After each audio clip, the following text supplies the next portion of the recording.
Jessica Pegula's thrilling comeback, how she battled back to defeat Emma Navarro and reach Beijing semifinals.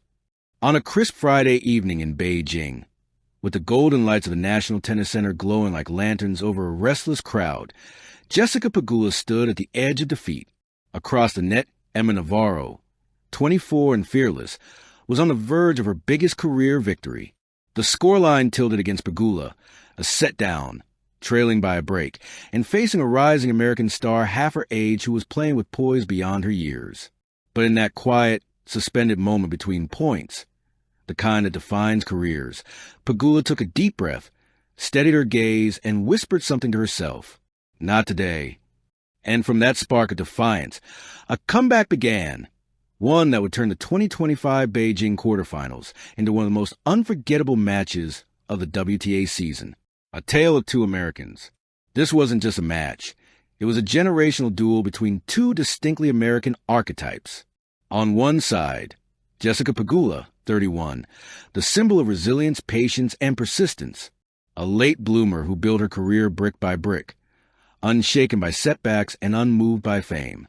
On the other, Emma Navarro, the thoughtful tactician who rose swiftly from collegiate dominance to global acclaim. Intelligent, composed, and fearless, the new face of cerebral tennis. Their meeting in Beijing wasn't a clash of opposites, but a poetic reflection of how far American tennis had come, from Serena's era of raw power to an age of balanced, brainy brilliance. The stage was set, two women, one flag, and 1,000 unspoken questions about legacy, leadership, and the future of U.S. tennis. 3. The first set, Navarro's perfect blueprint. From the opening rally, Navarro dictated play like a chess grandmaster. Her strokes were measured, her positioning precise. She attacked Pegula's forehand, disrupted rhythm with sudden drop shots, and absorbed pace effortlessly. Pegula, meanwhile, looked tentative, her usually consistent baseline game slightly off, her timing a fraction late. Navarro broke early for 2-1, consolidating with crisp angles that pulled Pegula out of court again and again. The Beijing crowd, polite but partisan, gasped at her control. At 5-3, Navarro served for the set, sealing at 6-3 with a perfectly placed backhand down the line that kissed the sideline like poetry in motion. It wasn't flashy. It was methodical. It was Emma Navarro at her clinical best. Pegula walked to her chair, expression neutral, but eyes burning.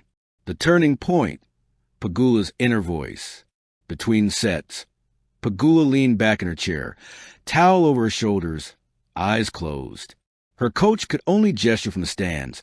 No mid-match coaching was allowed under WTA 1000 rules. But Pegula didn't need words. She needed calm. She knew this match wasn't about technique. It was about trust. She adjusted her strings, replaying her first set in her mind, too passive, too reactive. Navarro was forcing her to play defense, and Pegula never wins from defense. She told herself, stop reacting, start dictating.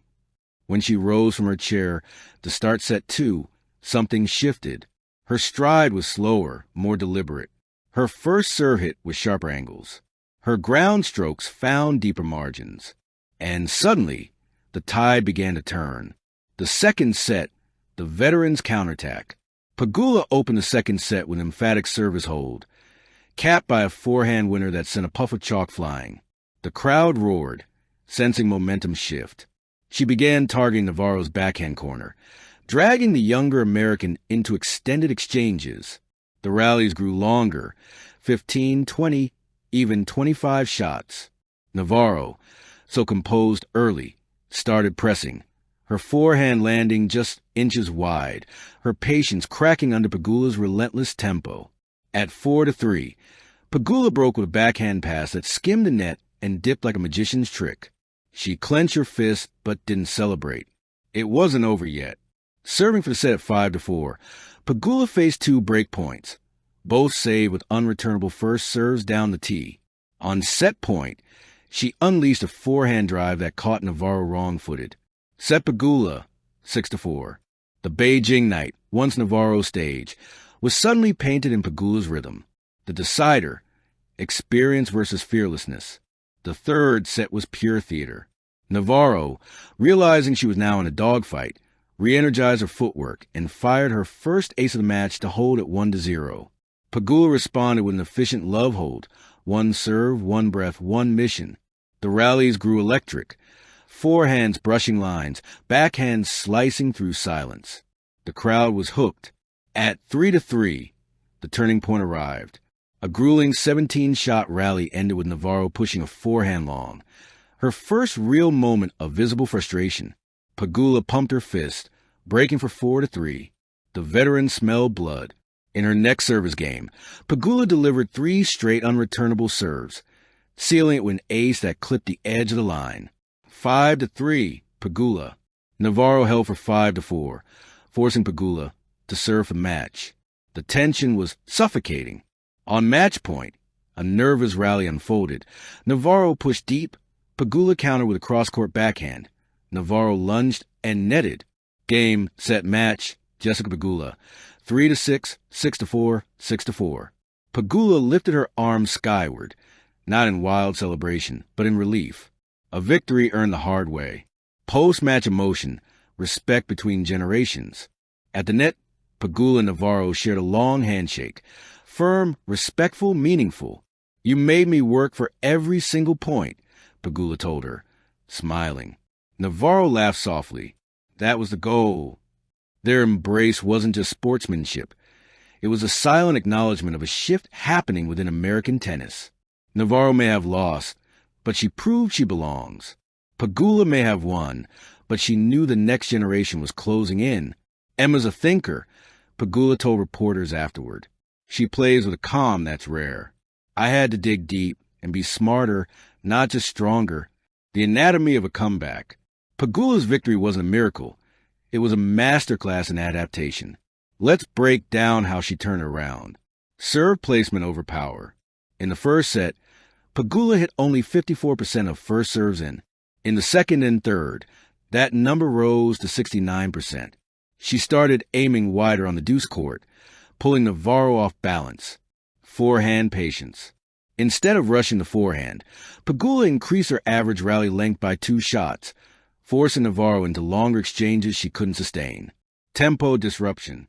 Pegula began using deep, high-looping forehands mid-rally to break Navarro's rhythm, then stepped in suddenly to flatten a backhand winner.